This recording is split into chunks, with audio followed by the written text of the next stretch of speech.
Сегодня в ПГТ Кахем прошел торжественный митинг, приуроченный к 78-й годовщине победы в Великой Отечественной войне.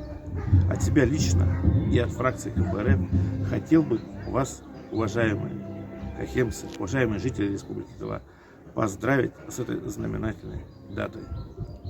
И хотел бы пожелать от чистого сердца мирного неба над головой, чтобы родные были рядом с вами.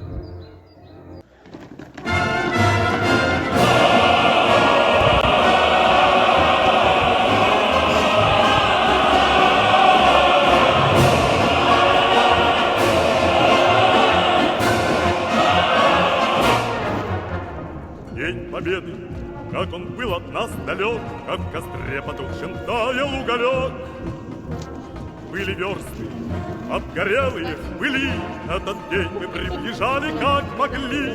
Этот день Победы, порока пропал. Спустя столько лет наша страна снова вступила в борьбу с фашизмом. Сегодня Россия ведет специальную военную операцию по уничтожению фашизма на Украине и вновь спасая весь мир от неонацизма. Время течет, словно река, проходят годы, затягивая, словно пеленой былое. Но память остается. Мир не должен забывать о страшной трагедии, затронувшей миллионы, искалечившей жизни, разлучившей близких. Мы должны помнить о той страшной войне.